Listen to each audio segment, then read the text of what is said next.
So the meantime, while we are still waiting for some participants, I will say some brief words about our amazing four speakers that we have with us today. The first speaker will be Aida Guerra, who is a Vice Director at the Aalborg Center for Project-Based Learning in Engineering Science and Sustainability, under the auspices of UNESCO, and also an associate professor within the field of problem-based project organized learning and engineering education for sustainable development at the Department of Planning of Aalborg University in Denmark.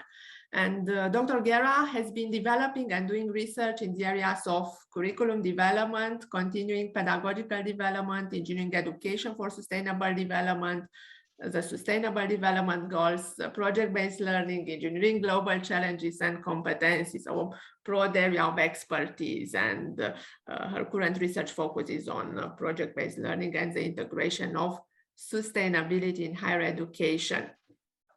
Our second speaker is André Baier, who is joining us from Germany. He is a philosopher and democracy educator, and currently holds a postdoc position at TU Berlin, where he is responsible for the study reform project Blue Engineering, Engineers with Social and Ecological Responsibility. And for this project, he won the 2019 SEFI Francesco Maffioli Award of Excellence for developing learning and teaching in engineering education.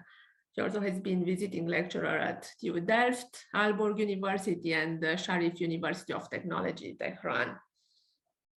Our first speaker today is Dr. Jonathan Truslove, the education lead at Engineers Without Borders UK, who works to develop opportunities to learn about putting global responsibility at the heart of how all engineering is taught and practiced. Jonathan has a background in research and decentralized water and sanitation, which focused on the sustainability burden placed on rural communities by the drive to meet global coverage targets and the barriers for maintaining infrastructure and services. And finally, Jordi Segalas joins us. He's the director of the Research Institute of Sustainability, Science and Technology at the Universitat Politècnica de Catalunya, and the institution who is the new or the 2022 host of the annual SEFI conference. He's the head of the research group on sustainability, education and technology in higher education, and also the chair of the sustainability working group of the European Society for Engineering Education. So, having said this, I would like to give the floor to our first speaker, Aida Guerra. And please feel welcome also to interact with her ideas and examples via chat. Thank you very much, Diana, for the introduction, and thank you very much for inviting me. First of all, I apologize for my voice and my numb face, but 2 days ago I got sick, so I'm with the flu. It's not COVID. We all tested, all negative at home. But my brain is a little bit slow, so I apologize beforehand. Well, as I said, thank you for the invitation. And you actually asked us to come forward with a title maybe 2 months ago or something like that. And I had my ambitions quite high. I said, okay, what should I talk about? I want to talk about something different. I don't want to talk about problem-based learning and complex problems and integration of sustainable development in the curricula. And no, I want to talk about something else. And I actually thought about talking about my current interest in education for sustainable development, and those are the students. So I put forward what do students have to say about the sustainable development goals and what they actually are doing as well. And unfortunately, 6 months ago, I had a baby, my third child. That's what COVID does to us, having kids. And so my ambitions, they are a little bit behind. So what I'm going to present to you today is about my reflections and the studies and literature I've been engaged on this topic, on what actually students say and do about sustainability. Unfortunately, I will not be able to present my data, the data I've collected in the past year, because I didn't have the time to actually analyze it. But I hope in the future I can provide it as well. But anyway, what this the focus of this conversation will be, it will actually be, I will start talking a little bit about my motivation, why to focus on students. And then I will move into the perspectives and engagement. And here I take two poles, let's say, the perspectives and then the engagement. But there's something between it, and we will get to it. And I take it from two perspectives. I take from a literature perspective, which, well, it's articles basically that I read and I look into, and from an empirical perspective. And this empirical perspective is from studies I've been involved with or I've been following up close. And if these two actually match or not, and from here, where should we actually go? So this is also quite provocative, this presentation. So why focus on students? First of all, is actually how I see education. And education is about students, is not about teachers. And I think we all agree with that. Otherwise, we will not be pushing so much for change and innovation in engineering education. Students are also seen as driving forces for change. And before COVID, we had a lot of students activism. We had the strikes for climate change and everything. And we have a very famous activist in Europe. So they are driving forces for change. And I think Jonathan can also say something about it with Engineers Without Borders, I would say. But they are also the next generation of citizens, professionals, and educators. And we cannot talk about sustainability without talking about the future, right? So we need to take care about the future, but we do it also through our students. We secure something in the future through our students, right? And for me, students are learning sources. There's not a single year that I don't learning something from my students. I always get something that amazes me from my students. So this is my more personal motivation. But also, if we look into the UNESCO vision for the Youth 2030 strategy, they want to ensure that every young person, and this youth goes from 10 years old to 24 years old, that every young person is empowered to achieve their full potential, and that recognize that young people agency, resilience, and their positive contributions as agents of change. So how we as educators can actually secure that we empower them, that we make them available to fulfill their potential, that we make them agents of change, that we help them build their agency, resilience, and create conditions for positive contributions. And here I could talk about one of my expertise, the problem-based project organized learning. And I would be very much happy to talk about it, but I will take this to actually look into what students tell us. And I will actually start to look into the literature. What does literature say?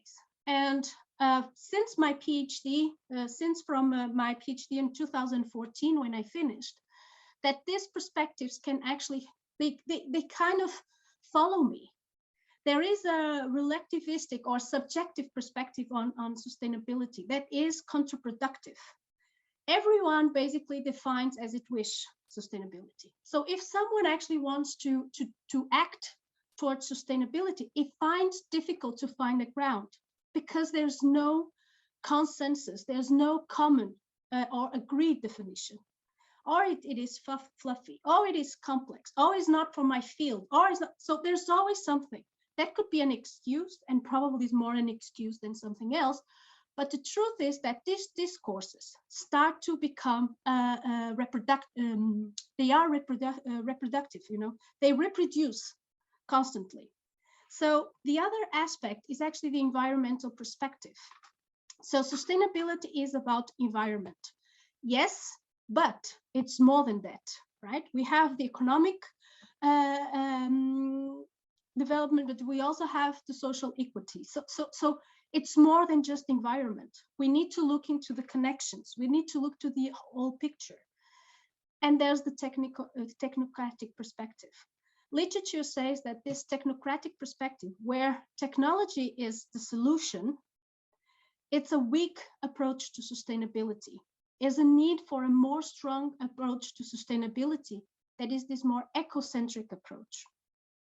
But how we actually have this perspective, this is what we found in the literature for some time now. But between engagement and perspective, there's something that actually builds this. And this is how students become aware. So it's something in between. They become aware, they construct their perspectives, and how they then become engaged. So in between, I actually talk about awareness. There's a lot about talking about awareness. So looking into the literature, awareness is actually focused on what is known about sustainability. It's always build awareness of our students as a means to educate for sustainability.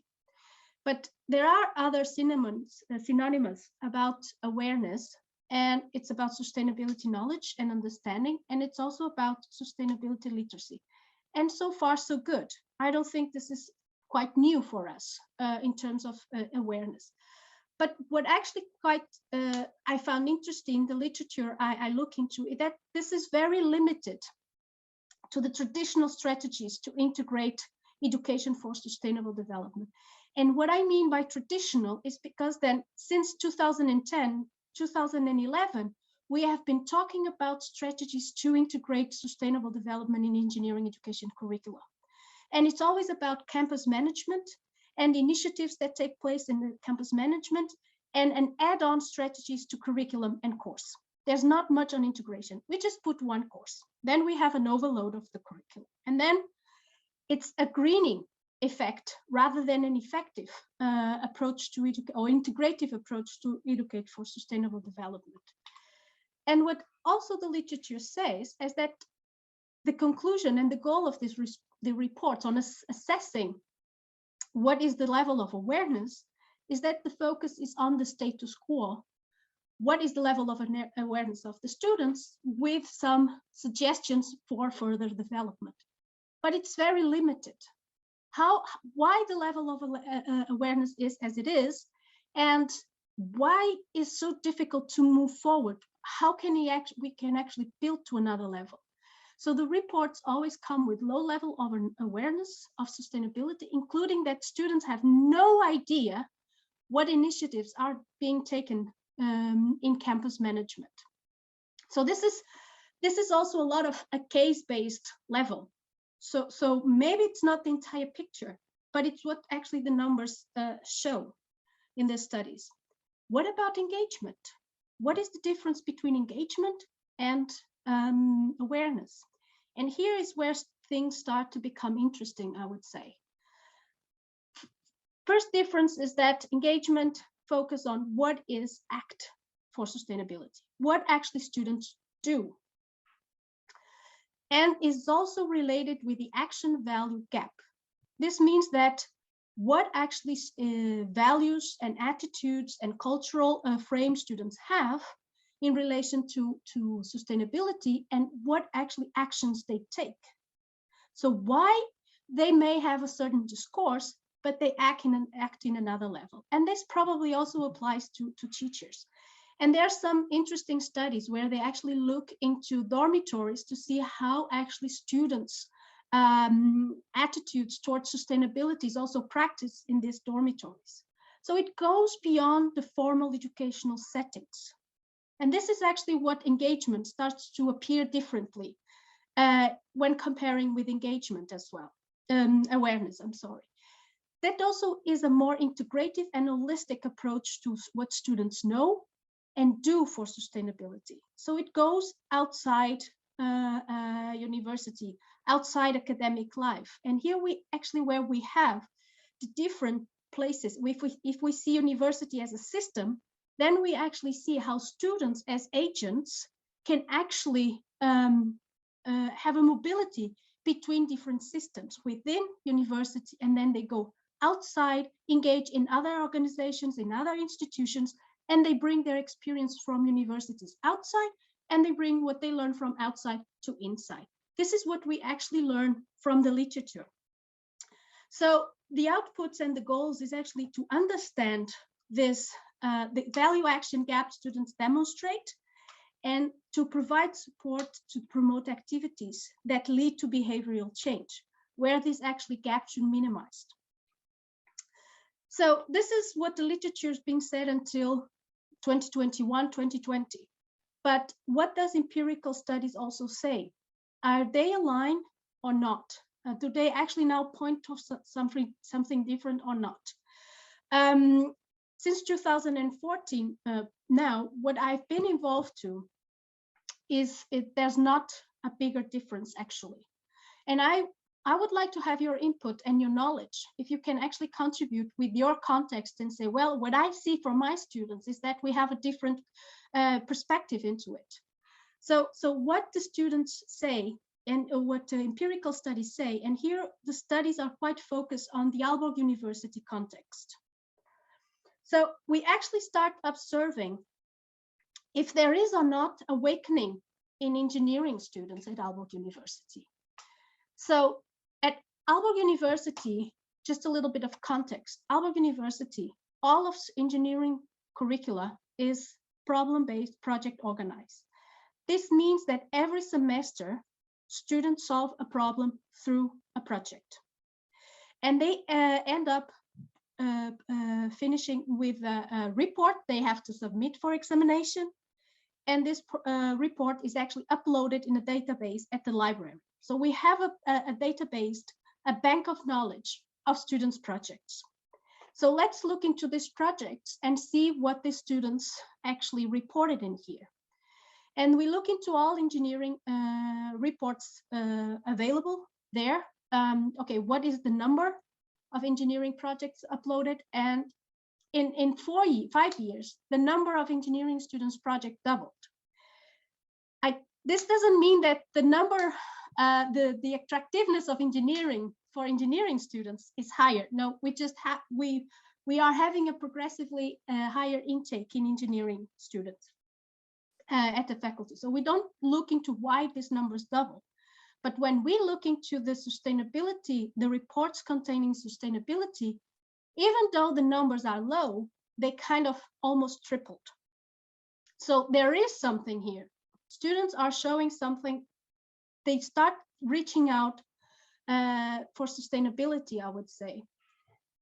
And then we actually look into what are the dominant perspectives in these reports. We actually developed a set of indicators based on the Global Reporting Initiative. And why is not on the SDGs is because this is a little bit before. So a year and a half after the SDGs were launched. So we were already preparing for this study. So we use the Global Reporting Initiative, and we have 34 keywords where we actually analyzed 36 projects. And what actually show us is that the environmental perspective continues to be dominant. The technocratic perspective continues to be dominant. So environment, sustainability is about environment, and it's about technical solutions. And that is okay, but it needs to be very transparent as well, that that I can stay here. This is my core, an environmental perspective, technocratic perspective, because I'm an engineer, but I need to be able to actually reach out and get out of my box and be able to see the big picture.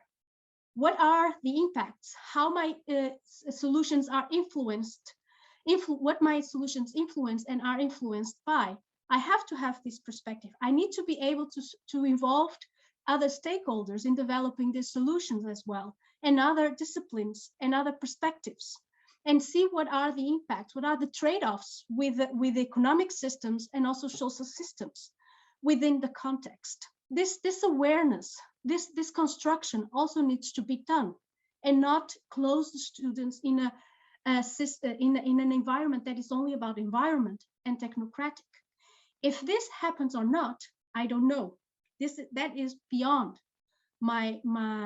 this is beyond the scope of the study. But would that happen or not? That would be a question to follow up. So in 2010, a postdoc in my group, a colleague, Jeannie, actually, she wanted to know what are the levels of students in terms of awareness. And she conducted a series of interviews with different students from different programs, a more hard technical engineer and a little bit more soft social oriented engineer, or there are more hybrid engineers, so have it's not pure technical. And she actually found there's a difference. There's different levels of awareness. They can have no interest and little awareness, basic awareness with a domain specific aligned, that's their field, and also advanced awareness. And this also comes with no interest whatsoever, that's not for me, with an active interest. And here is where they become engaged, deeply engaged. So having this taxonomy, let's say, of these 4 levels of awareness that moves from no interest to engagement, active engagement, one can think, what is actually the difference of the students? What is the different profile in the students? Why they jump from one to another? What makes them place themselves in these different levels? And this is where the research in engineering education for sustainable development can actually move forward, is for us to understand what is the profile of our students, what is the learning path they take, what is the evolution that happens, that they are able to move from one ground to another. So here in this slide is precisely showing that evolution, where the first 3 students are from electronics. They actually start with no interest whatsoever. They are more technical. So that's what their interest, their professional, their field of engineering lies. So they are from electronics, then is from mechanics, mechanical engineering, and there's from media technology. And media technology is a mixture of design and let's say computer science and programming. So it brings the 2 components together, and they have no interest. But then at a certain level, this starts to change. What actually happened that make them change? I interviewed these students last year, 1 year after they talked with my colleague. And what happened is that because they start being asked about sustainability as being part of the study, because they are being asked periodically, where do you stand about sustainability, they start to become aware. So they felt compelled to know something, because they knew that in 6 months they will be interviewed again and they want to say something more. So progressively, they start to be involved. They start to being aware. So this was a longitudinal study, qualitative, with periodical interviews where they were simply asked, where are you in terms of sustainability? And this actually showed an evolution. The bottom level is actually students that got into programs that are related with environmental management and sustainability, urban, energy, and environmental management and sustainability. So naturally, their evolution didn't change much. Actually, it was the opposite. So the program they made the choice for the program already based on some interest before they get into the university. So why is this actually happening? Which shows here is that they have a contact, and they were part of a study where all the results were coming back to them, and they were always asked again about the same question. So in summary, we need some change in the dominant perspectives. So we need to change some perspectives, the subjective or relativistic perspective, into a more comprehensive, meaning that what research shows us and literature shows us, we are still in a quite very subjective, and that's a barrier. So we need to change for a comprehensive perspective. My hypothesis And what actually, and my reflections is that we have a frame, an overall umbrella of what sustainability is. And that gives us the vision and the principles and the guidelines. But when it comes to act for sustainability, we need to have contextual definitions that align with what the disciplines and fields are. What are the contributions they can do and they can make in concrete? And that's what the students asked for. The second is actually change for an environmental perspective to a more systems thinking perspective. What is actually the connections? And this once again go for the contextual aspect into it. And then last but not least, the technocratic. Yes, I can contribute to the technical solution, but how the technical solution fits in the better picture. And if this is the right or not technical solution. And this ecocentric perspective should actually be from the beginning, from the problem definition till the implementation and evaluation of the existing solution. So we are talking about multidisciplinary teams, interdisciplinary collaboration, and systems thinking that also come into play to help students build that. So we actually have here a role for transformative learning, where they move from a status quo of the values and ethics and vision of the world established for a one that is more in alignment with sustainability. And of course, this also say, okay, how do we construct different levels of awareness? This also implies different strategies for engineering education for sustainable development. And we need to train our trainers, and we need to provide resources for our students and for our trainers. And here I have an example of a taxonomy we use in an open access course. Start to creating awareness. I said before, contact with the SDGs, contact with sustainable development cases, examples of practice. Bring someone that can actually be a role example. Then gather knowledge, what to know more, what are the sources, and then become engaged. What can I do? How can I contribute? And here is where the problem-oriented pedagogies and activities play an important role. And here we have both sustainable about and education for sustainability as strategies. But here we are continue close in our domain in terms of formal education and curricula.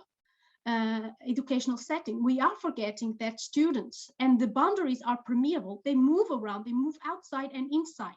So what about actually the role of informal and non-formal education, and what synergies we can create with a formal education context that can actually boost this, create awareness, gather knowledge, and become engaged to our students. And this is not only to students. I would say this actually extends to staff as well. So this could actually in itself be research. But from my side, I would like to share you this inputs, this more evolutionary perspective on terms of literature and empirical, and how we can move forward also with research, focus on students' engagement, how we can actually know more about it. Why they take the path that they take, why some are more engaged and actively engaged and motivated and others don't. So I brings you one concrete example, and there are others, many others of students of students engagement, but also students agency, I would say. That would be the next step: awareness, engagement, and then agency.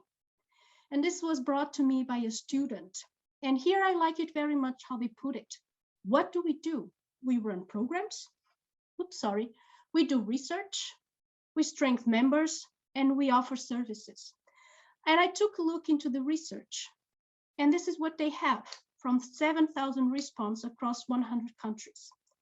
Student sustainability education. 92% agree that sustainable development is something which all universities and colleges should actively incorporate and promote. However, 40% report a low or no coverage sustainable development in their course. So they have to go out to get something that aligns with their interest. And here is where their movements and their mobility is within the formal education and outside formal educations. So we are having a blind eye, where we are turning our face to this. Another interesting is that 90% are willing to accept a salary sacrifice to work in a company with good environmental and social record. This is also interesting, and being this on engineering ethics, I think that now it's not about work, it's not about salary, it's not about status. This also starts raising and questioning what other social and values and ethics emerge or students have an interest. It's not about that, it's about also quality and impact. And then they also identify the word that best describes climate change as, well, being worried about it, of course, because it's their future and everything is uncertain. So I leave you with some questions also. What do we have to say about this? Are we actually meeting our students' expectations when it comes to education for sustainable development? Are we actually letting the system reproducing the domain perspectives instead of actually moving into a more transformative approach and actually meet what sustainability requires? So this is some of the questions I leave for reflection, and then I think we can also take it afterwards. Here is the references I use. Yes, and this is my presentation. Thank you very much. I don't know if I kept the time or not, but I tried to. Thank you for your insightful presentation, and I would invite for those who have questions, in the spirit of timekeeping, to address them on chat, and if it's okay with you, Aida, to continue the conversation with those that have examples or questions to share via chat rather than the plenary, to allow half an hour for each speaker. Thank you very much once again, and now I invite our next speaker, André Baier. Thank you very much. Thank you, Aida. Nice to see you here.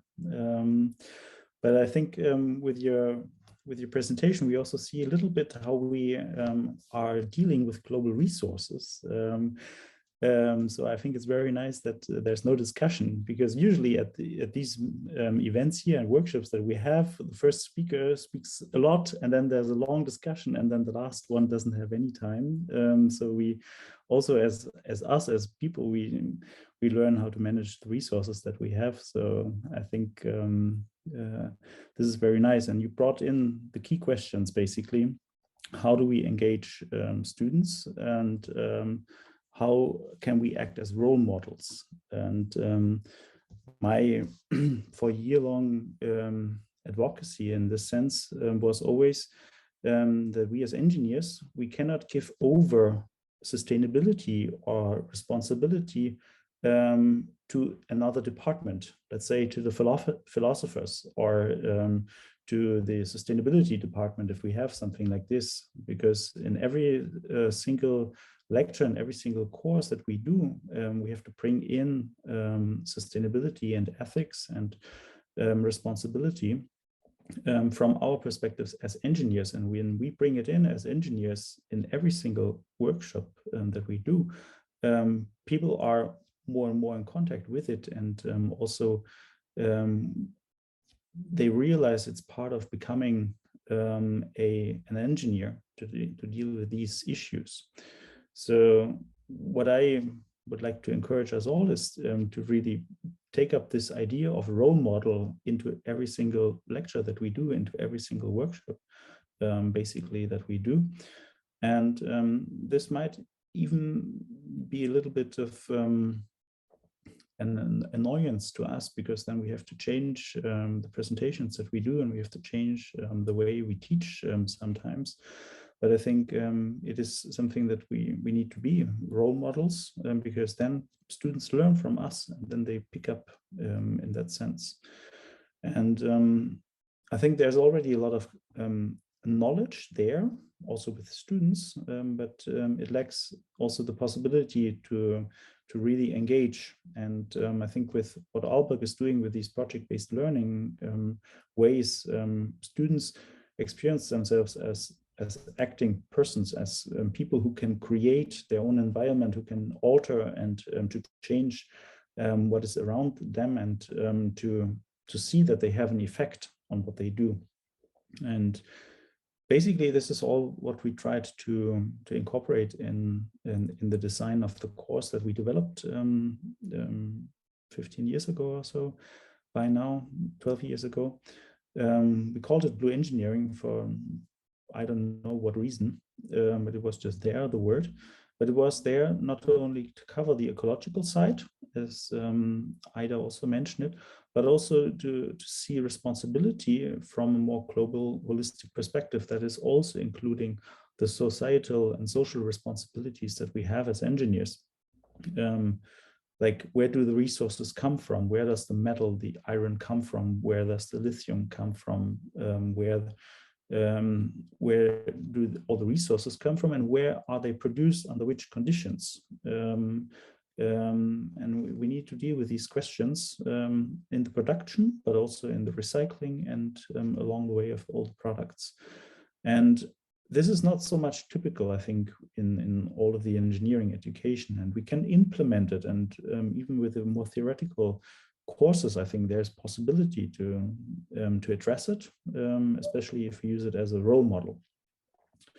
So this is like the baseline from which we started off, and we wanted to create something where students experience themselves as acting persons, but also where they deal with the issues that they find relevant, but also which are relevant on a global level.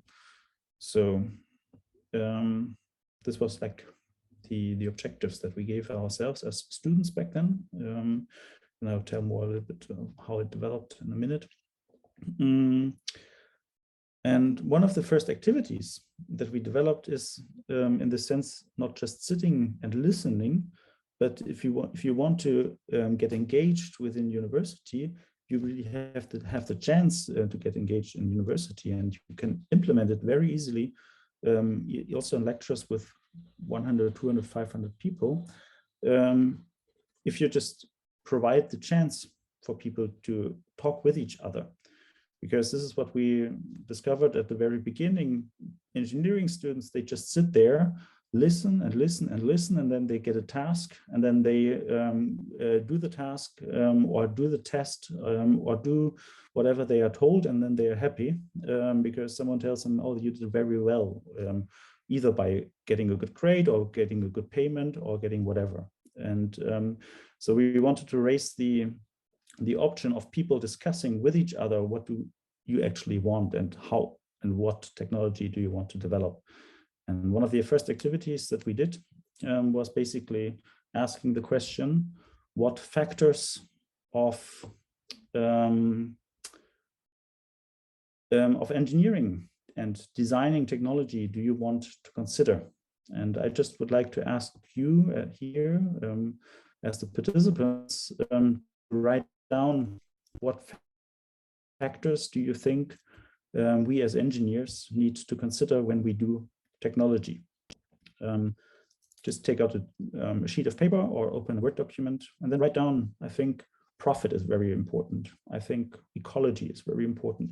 And then you just take your time to reflect for a second, which factors do you think are necessary when you or we do engineering, design, or technology?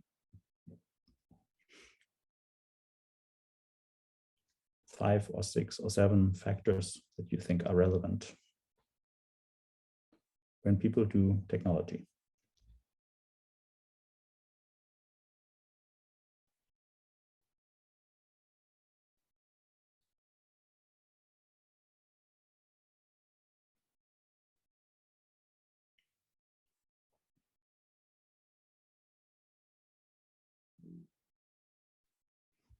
And this is one of the tasks that we give our students. And then the next task is, okay, now you have 100 points.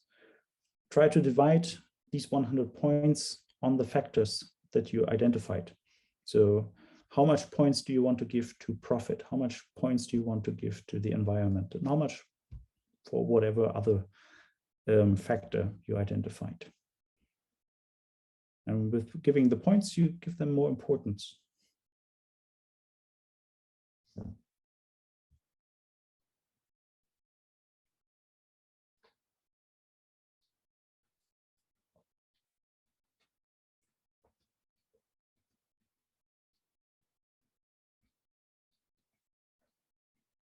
And try to calculate again. Do you have enough points? Is it 100 points, or did you cheat and have now 110 points or so? And I'll try to divide you now into big enough groups, 6 people, so that there are at least 2 persons who did the task and 2 persons who are willing to speak. But I'll now put you into breakout rooms and invite you to present what you wrote down and see what the others wrote down. And maybe you see commonalities or differences. And maybe you can come up with a joint common distribution of points and factors. So let's see you in 5 minutes, so that you have a good discussion amongst your fellow participants here.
Did you have a discussion in your group?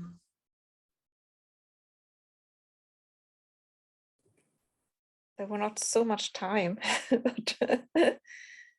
It's also this thing with climate change. There's not so much time. No.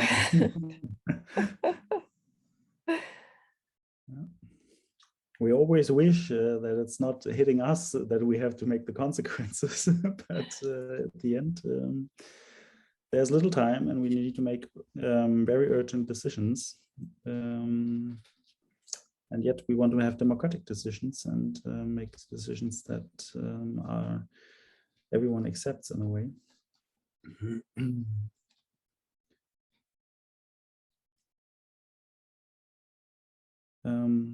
Welcome back, everyone.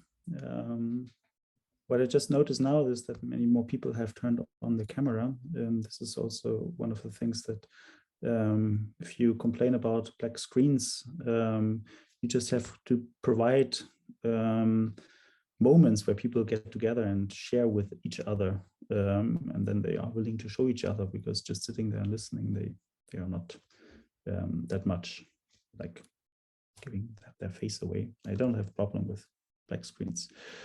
I provided a link in the chat, but I also have a presentation slides, which I just now upload, but which I obviously don't use. And I just want to switch over to the website that we are having to give in the few minutes that I have left some more information. Basically what we are engineering. You know, by now we are mostly dominated by German, but we started to offer also things in English. Usually we try to offer one digital course in English and one in German. So next semester, hopefully as well, if we get the funding, it's always also the question. And what we do is that we have like these activities, that one you did now, we've got them fairly well documented, so that if you really want to do this with your students, and I encourage you to do this in your regular lecture, and you can adapt it to your needs, just go to our website, and there you see just everything very well written, very well documented, that you can say, okay, at minute 0 you have to do this, at minute 5 you have to do this, and then you could use this like activity for 30 minutes or something. You could also reduce it to 5 minutes or extend it to 90 minutes. There are some suggestions on the website itself. And then there are many more. André, can you show again how you come up to this page, because I cannot find it? I'll just post it in the link. Oh yeah, amazing. This, Thanks. just a second. There it is. This is like the English documentation that we do, and then there's some more, and we will add some more digital ones, because for video conference usage. And you see it, we use that not only for once, but we use it for the course of a whole semester. So there are 15 sessions in it. And what the students are doing, or what we do, is it's run entirely by tutors, by student tutors. And me as a postdoc, my responsibility is to coach the student tutors. And the student tutors do the first 5 sessions, where they just give the participants like our idea of quality teaching. And quality teaching in that sense means that students are engaged most of the time, that they are actively discussing and developing new things with each other, and not listening to presentations. So usually even our tutors, they don't talk for more than 5 minutes. And then in the 6th, 7th, and 8th session, we give the participants existing building blocks, and they are all documented in the same way. You see here minute 2, minute 10, minute 12, and this is usually 60 minutes or something, or half an hour in this case. We give them, and then they do it, these participants, to the other participants, and then they experience themselves as teachers, which they've never done before within a university course. And then lastly, they create their new teaching and learning units. And these are then added here to the collection. The website, we are working on the website to make it a whole relaunch, so that's why we stopped adding, but we've got now 20, I think, or 25 digital teaching learning units. And then the last session is okay to say goodbye. So basically, this is how we work. In the German version, we've got German analog version. We've got over 150 different topics already, usually 60 to 90 minutes, so that you could only pick one, or you could make a whole course with it. And just to give you an impression, this is how it looks like when we have 90 participants in the room. And sometimes they get together in one room, sometimes we divide them into 3 or 4 rooms so that they have more smaller group work as possible. But this is basically how we work. And because everything is so well documented, we are now established at more or less 15 universities in Germany, and they are all run by student tutors working at their universities, and we are a community where we support each other. And luckily, and I'm very proud of it and happy, since this winter semester, a course started at TU Delft. There were some students from TU Delft joining our course at TU Berlin. And they said, well, this is so good, we want to establish it at our university. And then they got in contact with professors at TU Delft, and then they tried to find funding, and then they found funding. And now Vanessa and Emma are running their own course, and 2 professors from 2 different faculties are like responsible for the course and provide them the background and support and everything, but they are usually working in the background, not so much in the foreground, because it's a course run by students and mostly for students. And we're happy to see it extend to other universities, and we'll be happy to support you in any way. Now with more and more English building blocks, it's easy also to extend to other universities abroad. And especially if we offer the digital course in English again, then you have the chance to send students to our course, and then they will be able to run the workshop, the course, the whole work seminar next winter semester on their own. Like this year, we had very engaged participants from Iran, and hopefully next winter semester or summer semester, they will be running a workshop in Iran, like in this style from students. And this is so crazy to make the best use of digital teaching. And I think this is everything that I put into the presentation, except what you see here. This was also part of my PhD work. I tried to describe some learning outcomes, very detailed learning outcomes in the idea of education for sustainable development, and develop then some items to test. And this is like the average now over several semesters, but usually every single semester also has it in a similar way, that they increase their competence, their self-perceived competence significantly. And most importantly, they also, and I did not include it here for some reasons, most importantly, they also keep it over time. So even after several years, they still show that they have a risen competence level. So this is quite nice.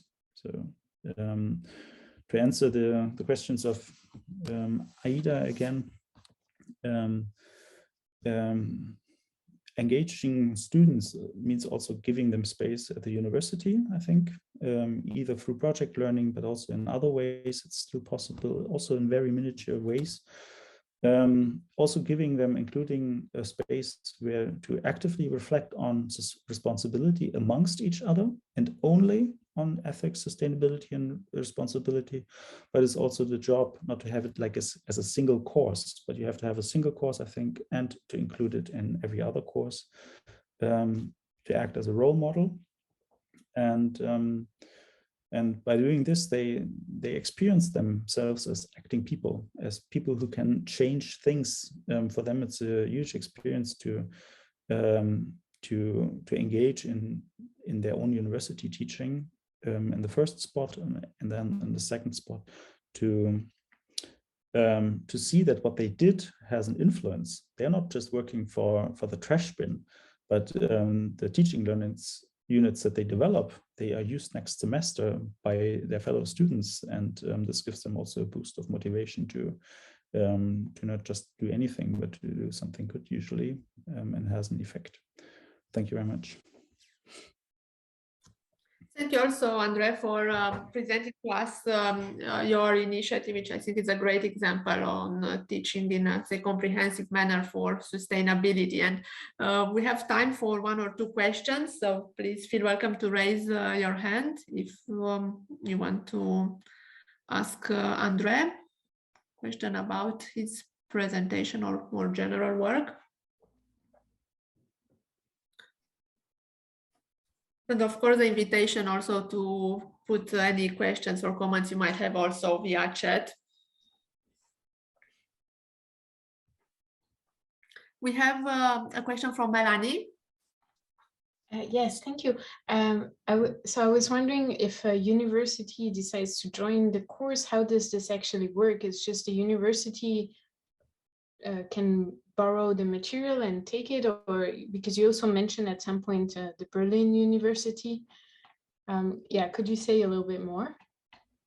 All the material is free on our website, and we are happy to support you in any way. So if you want to start your course, then just use the material, and we can have like a short workshop one day, I think would be enough to just get you started. And then we would coach you along the way that you can continue. And if you have student tutors, it's even better, so that they can work also from one student tutor with the other student tutor.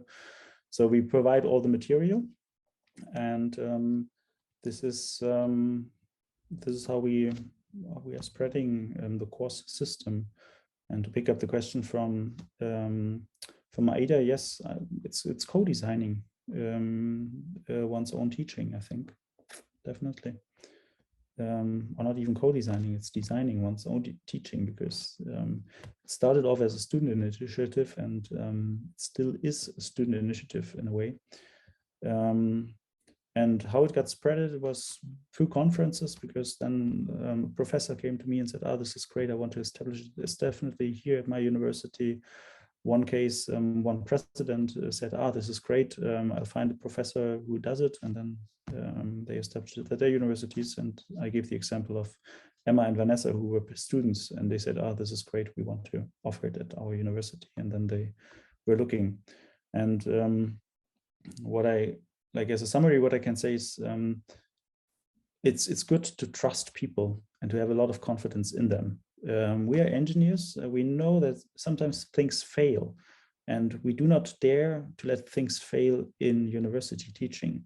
And if you have a student group who wants to do something, just give them the credit points. It's only 5 or 6 credit points. Who cares?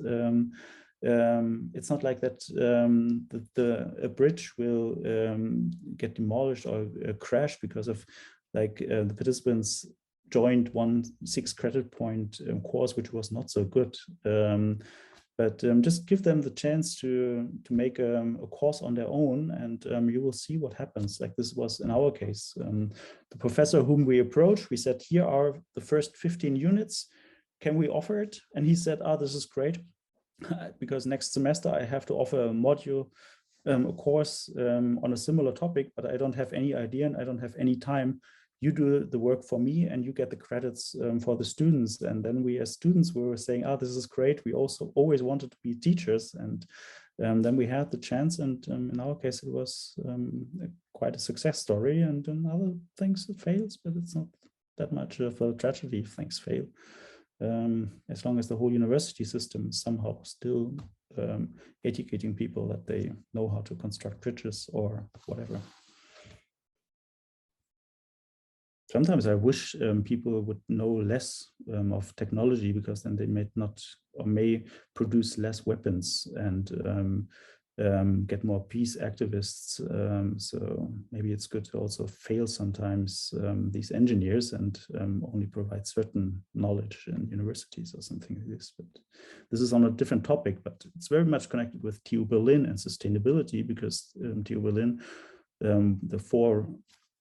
the university before it, like the name we took up, was new after the Second World War, but before the Second World War, we were really engaged, the Technological University, in providing the destructive materials of the Nazis.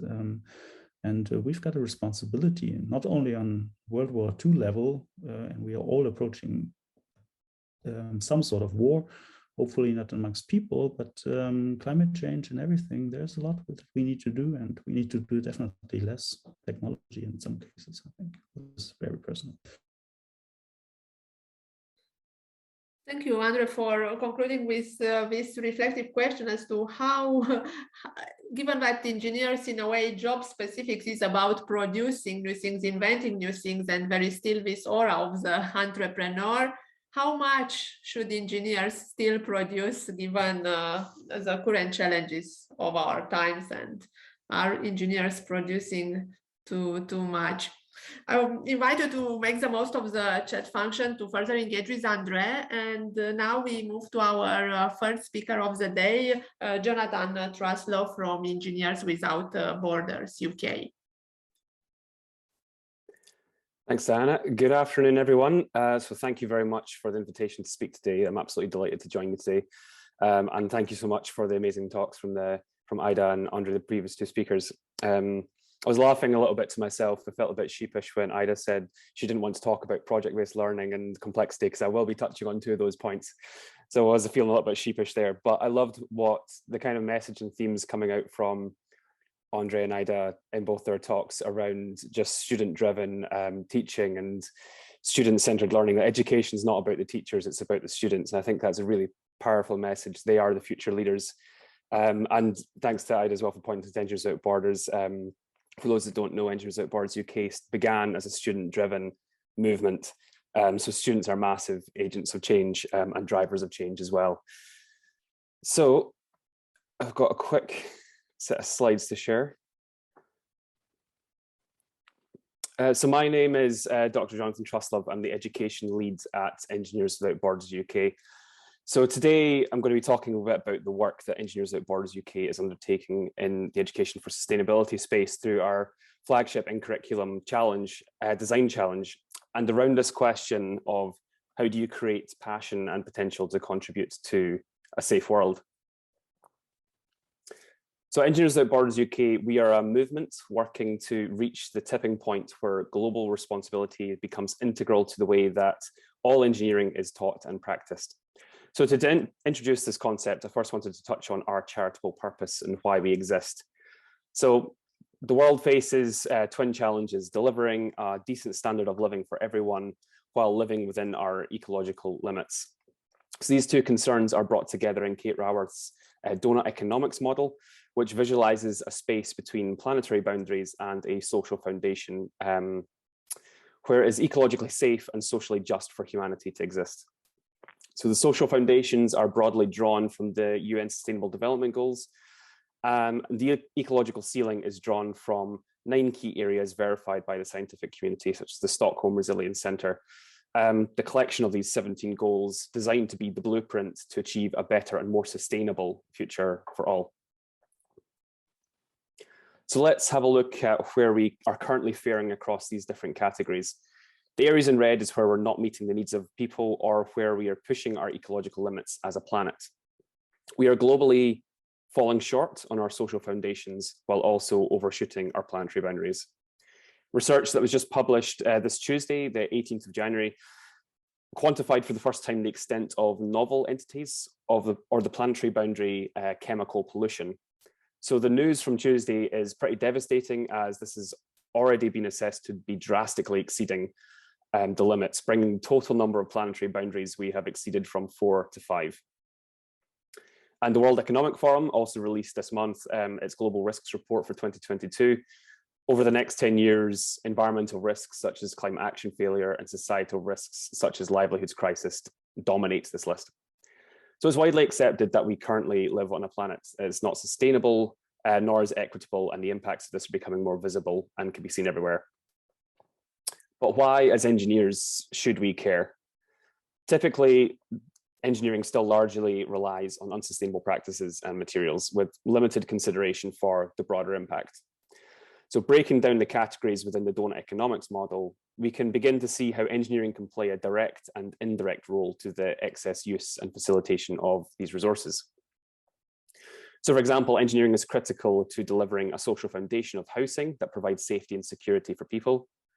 To provide housing, we use the planet's resources, such as land, which impacts biodiversity, and construction materials such as concrete, the manufacture of which contributes to climate change, and bringing in water for daily use, which can impact freshwater withdrawals.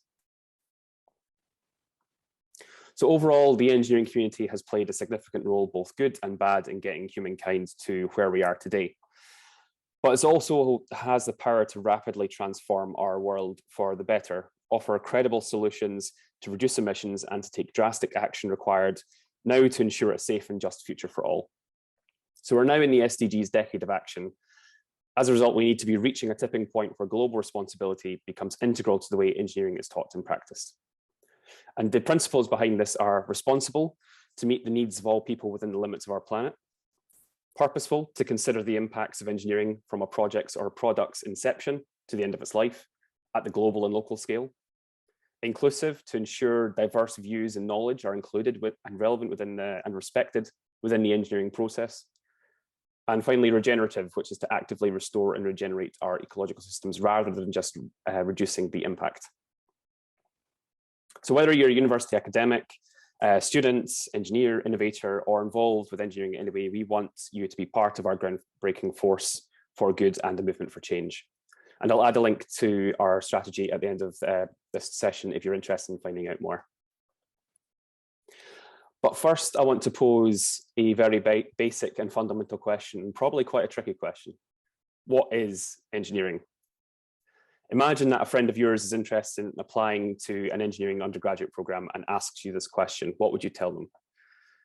So we'll put into the chat a link to go to menti.com and use the code on screen.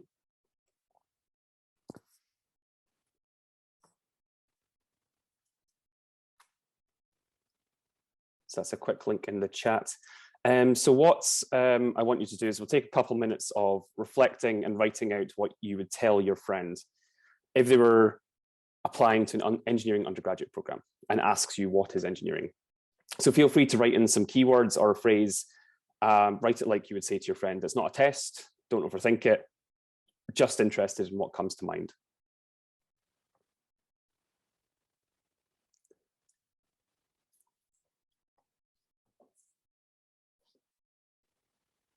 So if I move this over here, can we see that? You can start to see a word cloud being developed.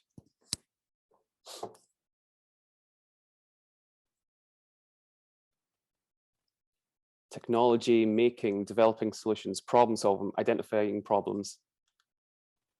Brilliant. Design and creativity. Critical thinking, excellent.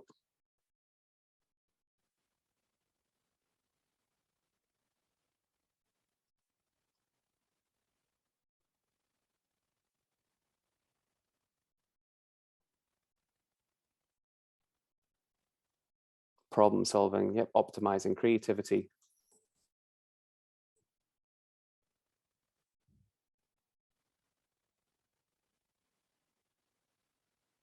Excellent, I'll give a couple more seconds. Feel free to keep on putting your ideas into this word clouds. I'll keep it running. So if you have any more ideas that come to mind and you have some more space, just throw them into this word cloud.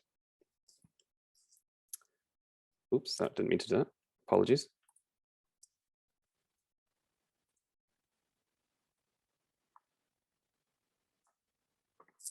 There we go. So in approaching this question, to what extent did you focus on the how or the why of engineering? The how could be things like engineers apply science, use lots of maths and apply analytical thinking. And the why of engineering might be things like solving problems, improving the quality of life, or addressing global challenges, as we see are popping up on the screen here. So there's no right or wrong answer here. It's just interesting to reflect on where your mind went during this question and how you answered that question. We've noticed in the past in having this conversation with engineers is that the practical interpretation of the practice of engineering can be typically narrow. you get descriptions like engineers apply science to build things. There's this unspoken belief that the further and further you are from performing calculations in a dark room with lots of coffee, it somehow feels less like real engineering. Conversely, in promotional descriptions, they're often overly broad and lofty descriptions of engineering, like we're problem solvers. But you could say that about any profession. For example, doctors or lawyers apply different sciences to solve different problems. Or you hear things like engineering is a mindset. But again, that's true of any discipline. So what type of problems and what type of mindset are we actually talking about? Being overly broad obscures the understanding of engineers' potential contributions by failing to recognize the unique contribution of engineering and how it relates to other fields. So our profession's strength as practical problem solvers can also be our weakness. Our focus on a practical problem-solving approach often means we spend less time on critically reflecting about our role in the world. The result is that we're not typically as proactive about evolving our profession in comparison to other fields where critical self-reflection is a stronger part of the core culture. So critical thinking needs to be a fundamental cornerstone of engineering competence. Through critically analyzing and critiquing the role of engineering, its relationships with humanity and its impact on our past and potential futures. So in addition to the risks that we face over the next decade, the World Economic Forum has also outlined the top 10 skills we'll need for 2025. And you can see that 5 of them involve skill sets around problem solving, specifically around creativity, critical thinking, and navigating complexity. Those are the words popping up on the word cloud, which is excellent to see. And the UNESCO Engineering for Sustainable Development report in 2021 has emphasized that addressing the SDGs and the sustainability challenges will require more complexity in the curriculum. And we're seeing that being emphasized through accreditation in the UK and internationally, where coverage of sustainability and ethics and how it relates to engineering is being strengthened. So the world we live in is constantly changing. We must keep pace with it. Now, when we look at how this fits into an educational framework, this slide here is taken from the Engineering for Sustainable Development report by UNESCO. The Kuhneven framework is a useful way of understanding how teaching and learning methods are combined with the increasing need to understand complexity. In the obvious category, we have system behavior is well understood and best practice is implemented. The complicated domain requires expert behavior where there are multiple right answers. Complex situations are the domain of emerging new competencies where the nature of the problem or the kind of solution to be applied is a bit unclear. Sustainability, to an extent, belongs in the complex domain, which defines a range of criteria for analyzing and solving problems. And chaotic situations are often the result of a disaster where they're either natural or human induced. And it could be argued that our current climate emergency fits in this domain. So immediate actions are needed to stabilize the situation before applying methods from the complex, complicated, and obvious domains.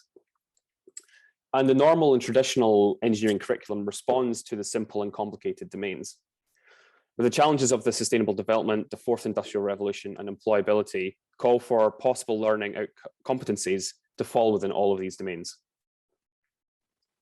The educational strategy for complicated and complex domains, or for sustainability, will involve the application of design or the problem-based learning projects, along with variation in the curriculum, structure, and pedagogy.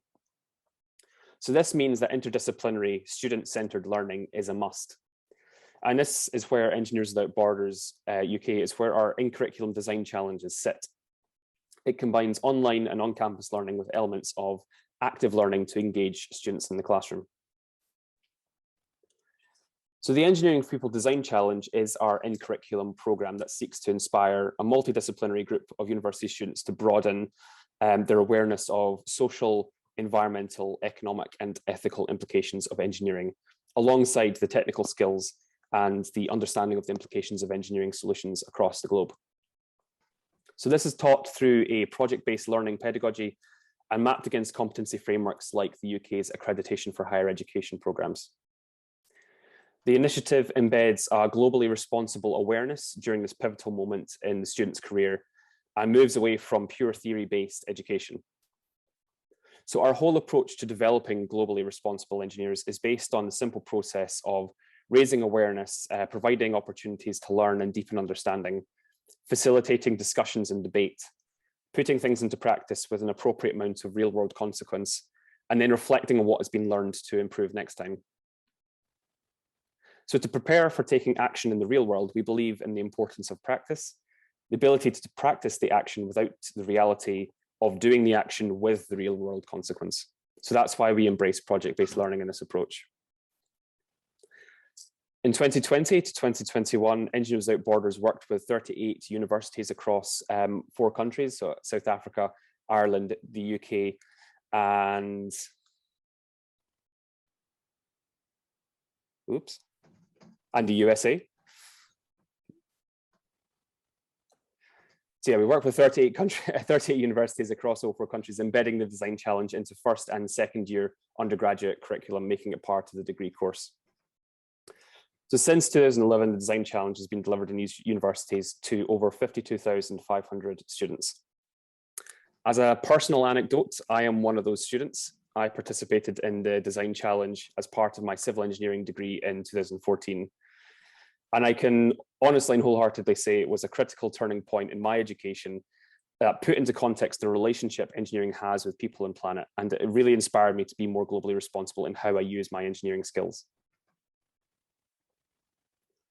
So to truly achieve a truly enriching experience, we work with an NGO community partner to produce a real world design brief, providing students with an insight into the area's history, culture, and geography by hearing directly from the local community.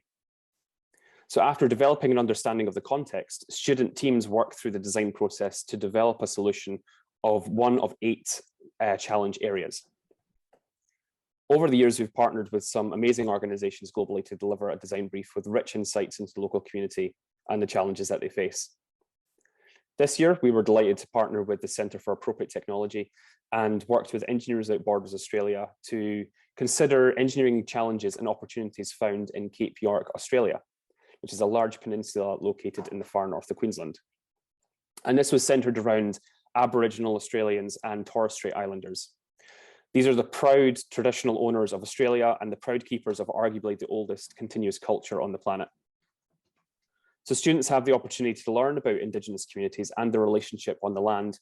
By investigating the challenge areas, we also encourage students to consider the long-lasting consequences of colonisation and the requirements of conservation to prevent wildfires and generally protect ecological systems, while noting the link between engineering design and people's ability to survive, thrive, and flourish in this setting. So the learning outcomes for the Engineering People Design Challenge centre around gaining an appreciation of the importance of placing people and context at the heart of design, understanding the social side of engineering and understand how engineering transforms people's lives and why we need to constantly strive to do this better. Students are also introduced to the concept of global responsibility and understand how they can apply this mindset through their academic career into any potentially future career they choose to pursue. They'll also understand how engineering has an incredibly important role in overcoming the global challenges that we face as a species over the next 100 years. And finally, students will have the opportunity to develop their professional skills. So things like working to develop creative solutions, working in uncertain and highly constrained environments, working through the engineering design cycle, project management, communication, and team working. And these are the types of skill sets we see emerging when we ask students what they learned from the Engineering People Design Challenge. As they reflected on their time participating in the Design Challenge, we saw those skills emerging and see them prepping themselves with the skills needed upon graduating and in becoming globally responsible individuals. So we also asked the participating students to rate their skills on a scale of 1 to 5, from very poor to excellent, before and after participating in the Design Challenge on a variety of skills. Taking an average over all the students who completed both surveys, what we saw was an increase in all these areas from 9 to 23% across these categories. And while this is really rewarding for us to see the demonstration of growth in these areas, it's also great for the students to practice critical reflection on their own developments throughout the year. And these critical reflection skills are essential for engineers and those working in the sector to have. So coming into land and reflecting on the question again, how do you create passion and potential to contribute to a safe and just world? In answering that question, I think it'd be great to hear from a past participant and one currently undertaking the Design Challenge. So the Design Challenge has helped the team see the real world challenges and not only focus on theory as we mostly do in our lectures, but linking this to the context we are working on at the moment as civil engineers. It clearly gave us a big picture to think of not only a solution focused on the physical aspect, but also the environmental and social aspects. It gave me a good understanding of what goes in an engineer's mind prior to making decisions in the real world. And sustainability is more than a word or a concept. It is actually a culture. And if we aim to see it mirrored in the near future, what better way exists than planting it in the young hearts of today, knowing they are the leaders of the tomorrow we are not guaranteed of. It is possible.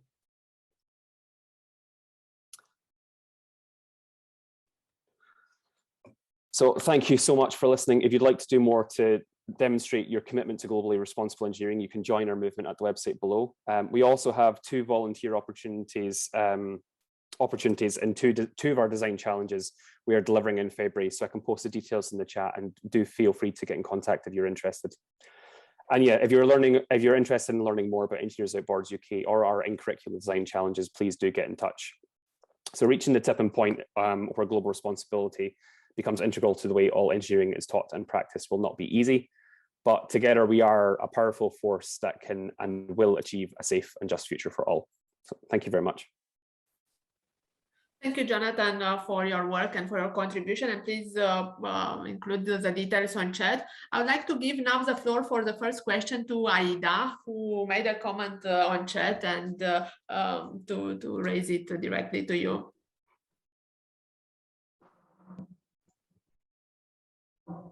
You want me to put? Yes, please. I thought okay. better to have this conversation. Yeah, what I've seen, and we also have Engineers Without Borders Denmark. I think there are several. What I think is really interesting here is that what I've observed in some of our students, and they have a kind of profile for this, and that's what I think it's interesting, is that they engaged on these activities and they don't care about ECTS, they don't care about workload, they don't care about assessment. They are simply, I would say, mission driven if they go for it. And what I think is that this experience have a huge impact on the students' identity. And not all the students actually are willing to go for these experiences. They want to be comfortable in what is given to them and go in that path, and that's it. But in terms of identity, you actually said that your participation in Engineers Without Borders was a turning point in how you see yourself as an engineer. For me, that's something that actually shaped your identity as an engineer. So I assume you agree because you are nodding, but I would like you to comment if possible. Yeah, definitely. So first off, about Engineers Without Borders, yes. So Engineers Without Borders UK is one of, I believe, 60 organisations, cousin organisations around the world. Yeah, I think Engineers Without Borders UK, Engineers Without Borders is situated in 60 countries, and there's also Engineers Without Borders International as well. So we conduct the design challenge with Engineers Without Borders South Africa, and we're engaging with a number of Engineers Without Borders organisations in Europe and Africa as well about the future of the design challenge as well. On shaping as a formative role, I would fully agree. I would say from my personal experience, I got into engineering because my uncle at the time told me not to be an architect because he was designing supermarkets. So that was my experience of architecture at the time, which now I know is completely and irrationally wrong. But that's how I got into engineering. And I really enjoyed the kind of maths behind it, and just what engineers do in terms of creating solutions for society. But it wasn't until the design challenge that it really puts in context the impact that engineering has, but also the relationship between engineering and humanity and the environment as well, and the ethical challenges that kind of go along with that. And I believe, I can't remember if it was yourself, Aida, or André, who spoke about the value tensions as well within engineering and navigating those.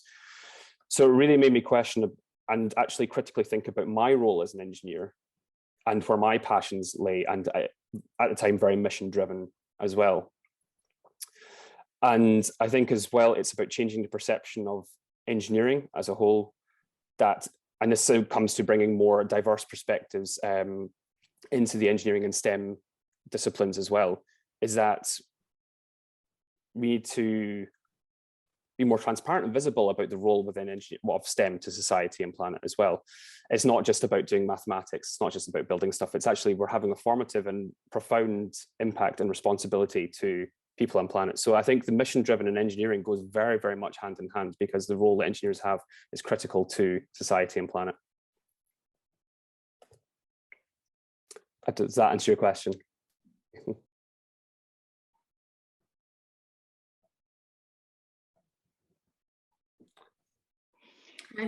I would take this as an affirmative answer from Aida, and I see two more questions / comments on chat that I will pick up before we move to the next speaker. So first, Corinne, please take the floor. Thank you, Diana. Jonathan, you working with the South African context where I come from. I'm aware that I'm the only person from the global South in this workshop today. But with your experience in South Africa and working on design challenges and so on, we recognize that there's a responsibility that engineers have, and we've worked with students on that. I mean, we've got courses such as Engineer in Society, Engineers in Business, and so on, that we include as part of our curriculum.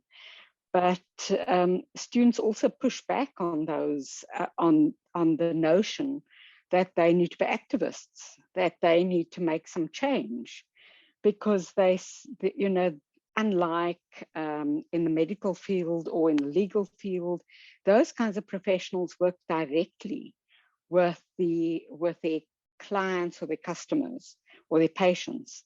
With engineers, they work in either consulting firms, they work for government and so on, and they need to submit to the organizational culture. So they don't necessarily have the agency and the intention of creating change. So I'd like to hear your views on, you know, it's great to hear the kind of optimistic view, but there's also the contrary view, which says that actually when students graduate, they first need to learn how to maintain the status quo, and then perhaps later on they can join Engineers with Borders or other organizations where they actually implement change. Mm.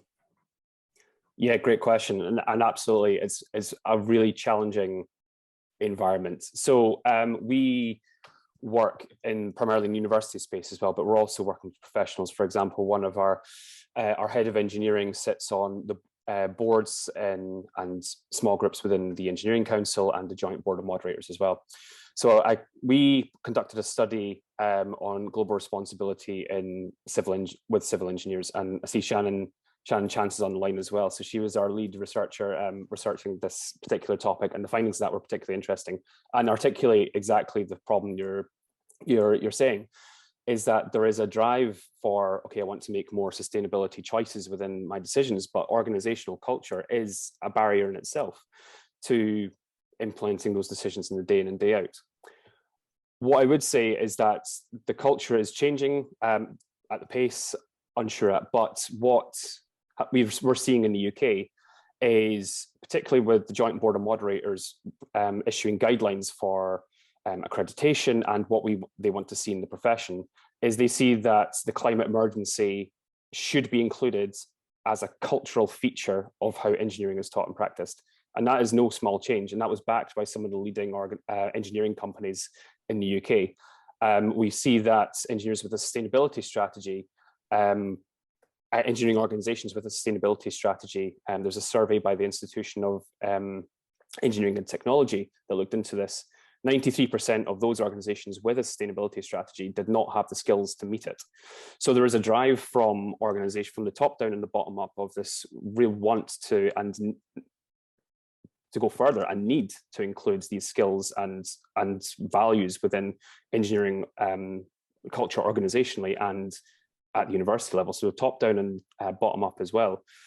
What I fully agree is that the organizational culture as it stands today is a real barrier and challenge for implementing global responsibility in the day-to-day. And what we found with engineers trying to put that into practice is it's the decisions that they make in terms of like the advocating for the value, the social value, educating, and the material choices they make that enable social environmental value as well.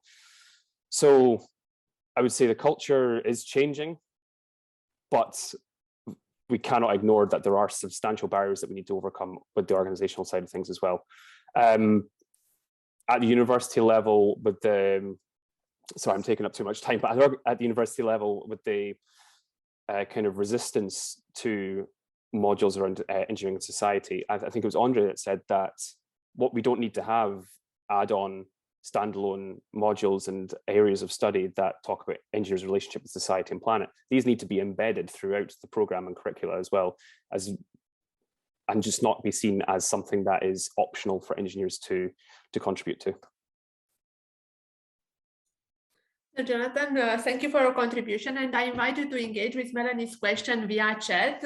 And now I give the floor to our last speaker of today's session, Jordi Segalas. Hello, everybody. Let me share my screen if I can find. Where is my presentation now? 1 second. I guess it's here. Yeah. Okay. Can you see my screen? Hello, can you see my screen? Yes. Yes, we confirm. Okay, well, before starting, first, well, we are changing from a UK citizen to a Catalan one, so this is my Catalan English, so sorry for that.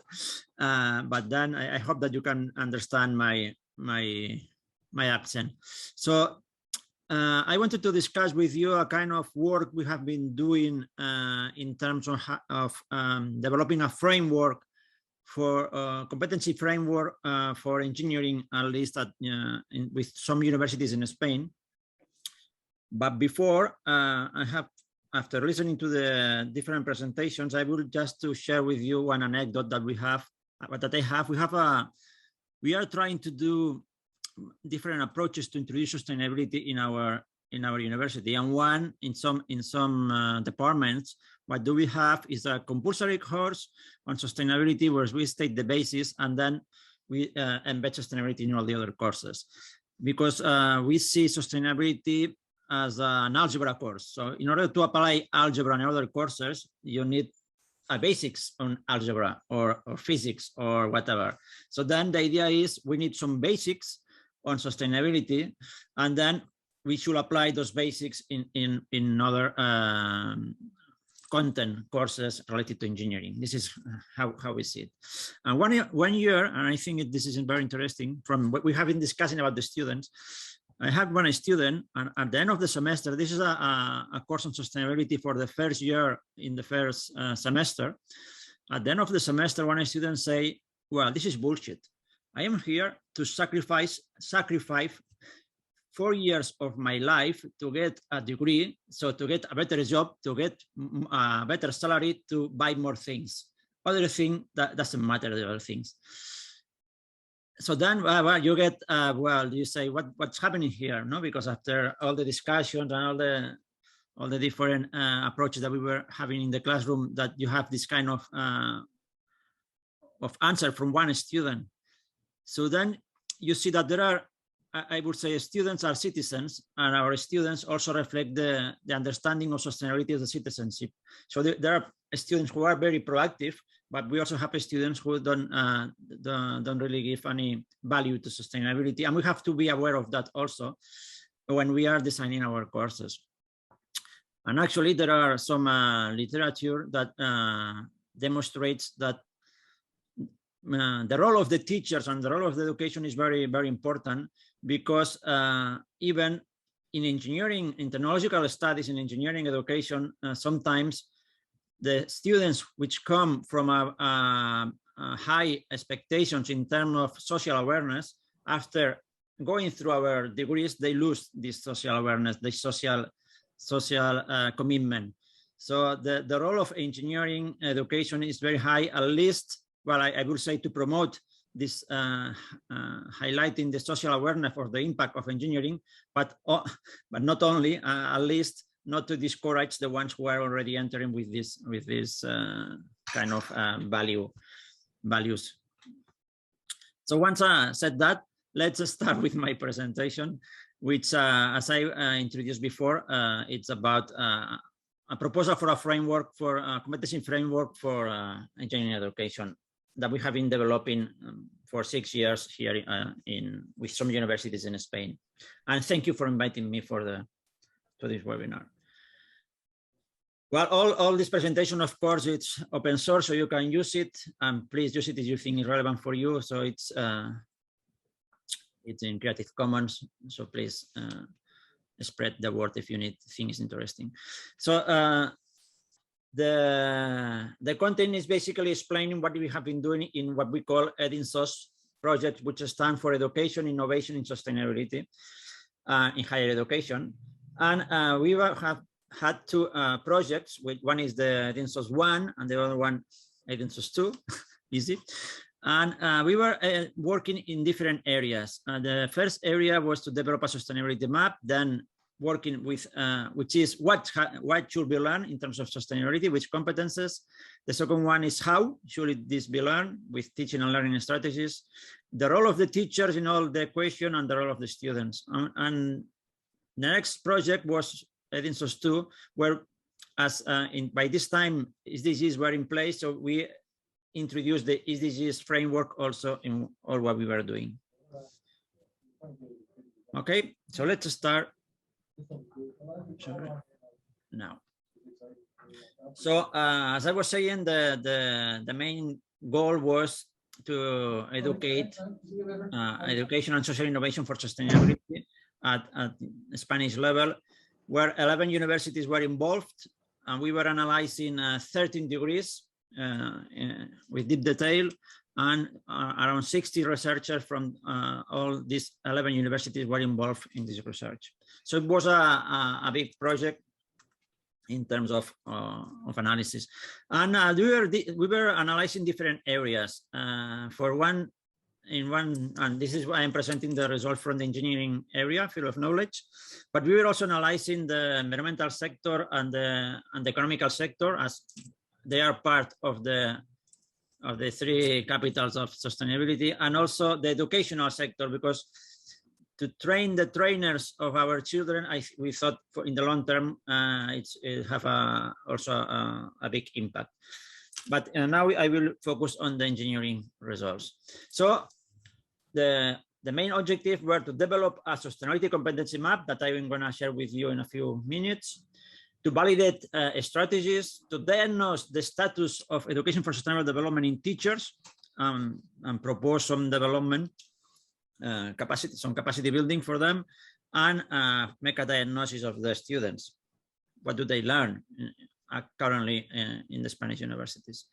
So then we end up with two sustainability maps, basically one for engineering degrees, which was the basis for business administration and economical degrees, and one sustainability map for educational degrees. But I will go more in detail in next slides. It contains basically what we call sustainability learning outcomes. So we were going to the detail, not the objective, but the outcomes of what should be learned. And we were using the Miller's pyramid, which is related to knowledge, skills, and behavior. So know how, and demonstrate that and do. And which was the basis of our learning outcomes map. The basis was the 4 sustainability competences that were approved by the committee of rectors of the Spanish universities. So it's understood as a reference in Spain, where they develop a framework with 4 competences in sustainability for higher education, which can be set as critical contextualization, sustainable use of resources, participation in community processes, and application of ethical principles. but these are still too broad. So what we did was to go to explain more in detail. So we developed from each competency, we develop a competency unit. And then for this, each competency unit, we develop what we call the learning outcomes in these 3 levels, learning domain levels, know, how, and demonstrate and do. And here you can find the publication where you can find much more information on that. And this was like a kind of roadmap to follow. So let's see if this is happening. This is learned in our courses, and what do teachers know about those learning outcomes. So this is what should be learned, what we propose that should be learned in terms of sustainability in engineering degrees. And then we were exploring also how this can be taught. And of course, it's quite aligned with the different proposals that we have seen before that we already know, which is active learning, student-centered oriented. And we were analyzing these five learning strategies. And at the end, we come with a summary of how those different teaching strategies should be applied in order to facilitate and catalyze the learning of those sustainability competences. And here there is the publication where you can find much more information.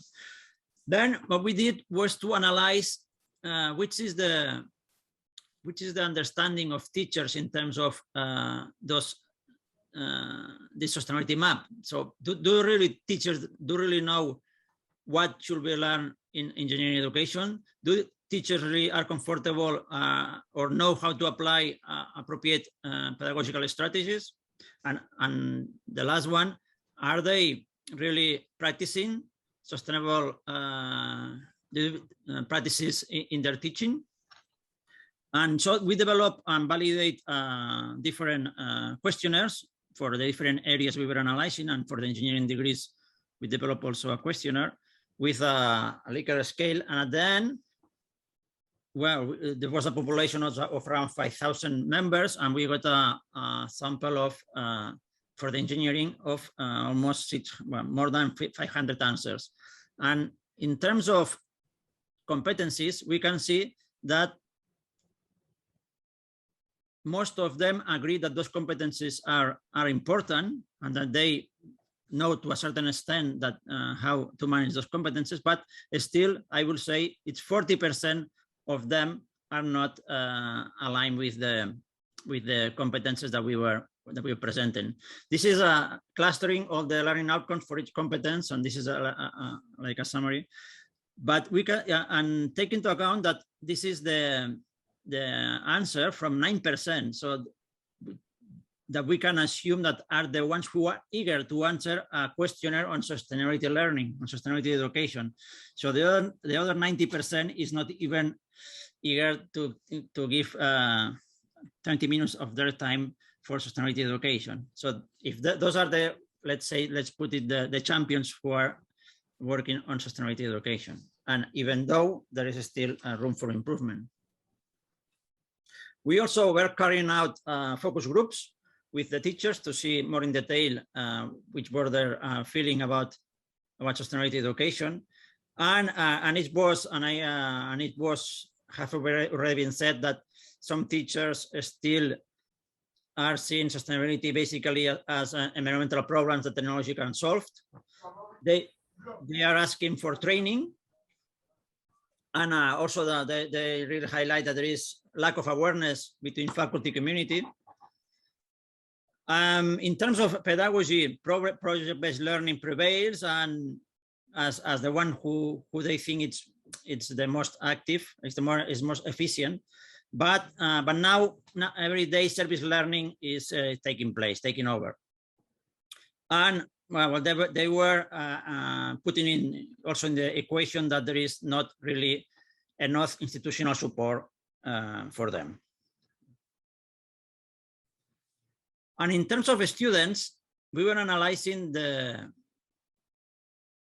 different students of the 13 degrees that we were analyzing. And for instance, here we have some results for a degree in engineering, in informatics, in computer science. And we can see that we have the 4 competences, and we can see the difference between when they enter and when they leave the degree. And there is a kind of improvement, but still there is a lack, because the maximum that we get is about 60% of the knowledge of the third competence. But for instance, for the second competence, or even the competence which is related to ethics, when they finish the university, they feel that they get only the 40% of this competence. So we can see that, well, there is a kind of improvement, but still there is much room to develop, because they are not acquiring the competences that are we think they should, according to the sustainability map. And we also carried out some focus groups with the students, and I think it's interesting that they really see that there is a need. They were demanding that there is a need for more training in sustainability, because their own training is scarce, and sustainability should not be just in elective courses, but in compulsory courses. So it has to be a compulsory field to have in engineering education, which I think it's that we all agree that the students every time demand more sustainability education. Then we move to the second project, which started now 3 years ago. And here what we did was to introduce Sustainable Development Goals in the equation. And this was more an intervention project. So we are now, this project will end next year. We are now applying the outcomes of the first project in the real settings in our universities. So the objective were in this case to introduce SDGs in the sustainability competency map, to improve the learning outcomes in all the degrees, to capacity build of the faculty members, and then keep analyzing which is the situation when the students end our degrees. So the first thing that we did, I guess that you are familiar with the Education for Sustainable Development Goals Learning Objective report, where they put on the table 255 learning objectives, 15 learning objectives for each Sustainable Development Goals in 3 areas: the cognitive, the socio-emotional, and the behavioral. What we were doing first were analyzing which of those 255 learning objectives are related to engineering education. And we saw, and we analyzed those learning objectives, and we saw that almost all the Sustainable Development Goals should be taught should be taken into consideration in engineering. To a certain extent, there are ones which are more related than the others. We can see here in green, it's the ones which all engineering degrees may have. In yellow are the ones which are, depending on the, for specific engineering degrees are a must, but not in all of them. And in the red ones are the ones which are not related. They are not directly related in engineering, but they should be learned somewhere else in previous education or in informal, non-formal education settings. So we can see here that there is a direct link between the Sustainable Development Goals and what should be learned in engineering. And what we did was to include all those learning objectives into the sustainability map to be sure that our sustainability map have all the relevant information. So at the end, what we did, this is our proposal as a framework in terms of competences for sustainability in engineering. What we did, keeping the basis of these 4 original sustainability competences, we developed from these 4 competences what we call competence units, 7 competence units, and then for each competence unit, we develop certain learning outcomes. And you can see that, for instance, now we are here in a webinar in ethics education, which is related to the 4th competence. We can see that we propose 8 learning outcomes related to ethics in engineering education. And then we end up with 53 learning outcomes. And here you have, for the ethics related competence, which are the learning outcomes that we think all engineers may have when graduating. Just for the reports. And well, at the bottom, you can see also a publication where you can find in detail all the learning outcomes for all the different competencies. I hope that you have time in the future to read it if you think it's interesting. Okay, now we have a sustainability competency map. We think that this is relevant. Let's see what is happening in our degrees. And what we did was to pilot some degrees, and now we are piloting 10 degrees at our university. But last year we piloted the first one, and in order also to validate the piloting process. And here what you have is a degree on engineering in industrial design and product development at our university. And here we can see two results. One result is for the whole degree in a certain itinerary. This is itinerary. So when you are having a degree, you can, at the end, you can choose between 2 or 3 itineraries. So for the itinerary of product design and manufacture, we can see that more or less the different competency units are covered. There are ones which are more covered than the others. And then we can also have information. And if you go to the link here, let's see if it works.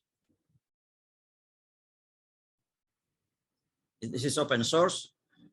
You can see all the different itineraries and also all the different courses. How do they relate to the different competency units? This has been done having interviews and passing a questionnaire to all the teachers of the courses. So, for instance, there are courses which have no relation at all to any of the learning outcomes, and there are courses, for instance, this is human system interaction, which have much more relation. And then we can also see for itineraries, which itinerary is better, covers better each of the learning outcomes. The idea here is not to see, well, this is performing better than the other, to see where are gaps that need to be covered. So we make sure that in some courses we introduce those learning outputs. This has been done both, sorry, I must go. This has been done both against the competences and also against the learning objective of the Sustainable Development Goals. And we can see here the same, which is the situation for product design and manufacture itinerary. We can see there are Sustainable Development Goals that are not really covered at all. And this is for one course. And this is the link where you can check all the information for all the Sustainable Development Goals learning objectives. So this is how we can use our sustainability map. First, we agree on what should be learned, and then let's check if this is learned in our, or at least in this case, if it is taught in our degrees. Just to conclude, because I am running out of time, the sustainability map so far has shown to be a good tool for assessing and improving sustainability education in engineering. Engineering faculty and students they really ask for more training. Well, most of them ask for more training and institutional implication in sustainability education. And we are now, what are we doing now in this project is we have developed and designed a training course for faculty, and we are piloting it. We have run it already in 7 universities, and we are assessing it and see if we can improve it. We are working on because sometimes teachers are saying, well, we need tools. So we are working in an open educational resource database for sustainability education, linked to sustainability competency map. And then, of course, the work from André will be very welcome to, and we will add it to this database.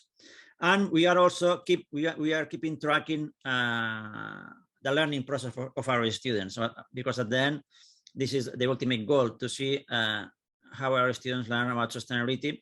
And again, and aligned with has been said before, not only with the environmental point of view, by taking much more the social and welfare point of view. And that's it from my side. If you have any questions, I am ready to give. Thank you, Jordi. I give now the floor to those in the audience to ask any questions or make any comments by raising their hand. And feel welcome also to raise your hand for Aida's earlier contribution. Rosa, please. Yes, thank you for the presentation. It was very interesting. at my university, TU Delft, I'm also working on education from the student perspective to really implement it into education. And I was just wondering, besides now you've assessed it, if you want to really implement the competences into the education, do you make it mandatory for the teachers to follow the training and then implement it? Or how do you envision that? Because that's something I'm also really struggling with. You know, you come across teachers who are already so busy and they don't have time to put it into their so full curricula. That's always what you hear. So I was wondering what your vision on that is.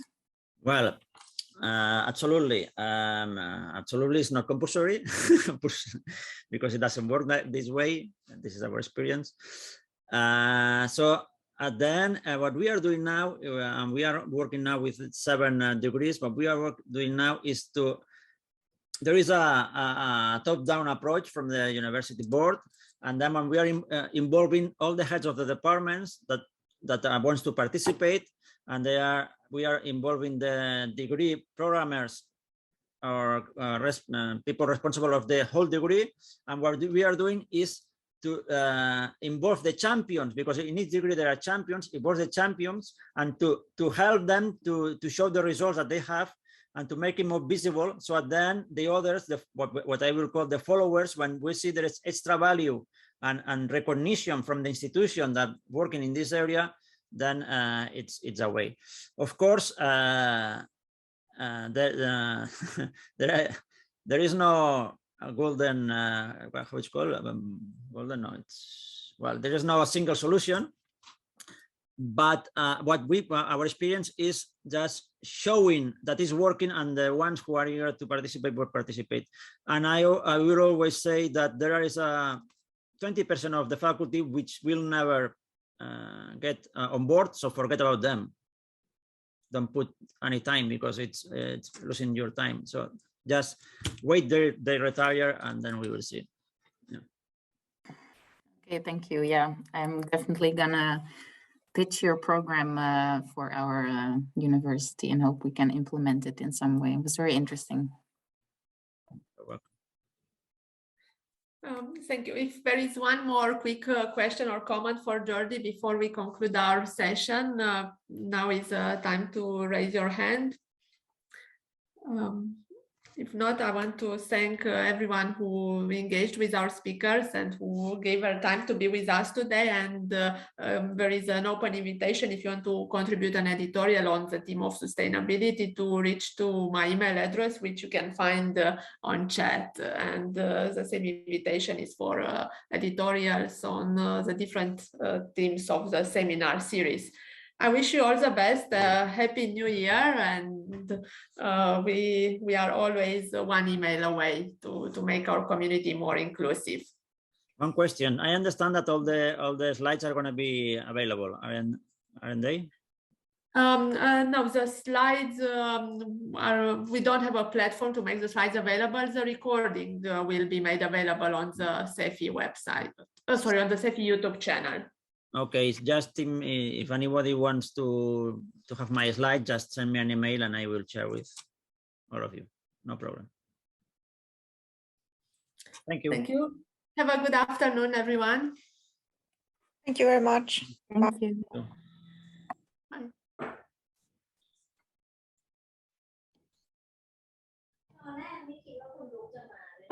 เขาไปคุยกันตอนไหนไม่รู้อะ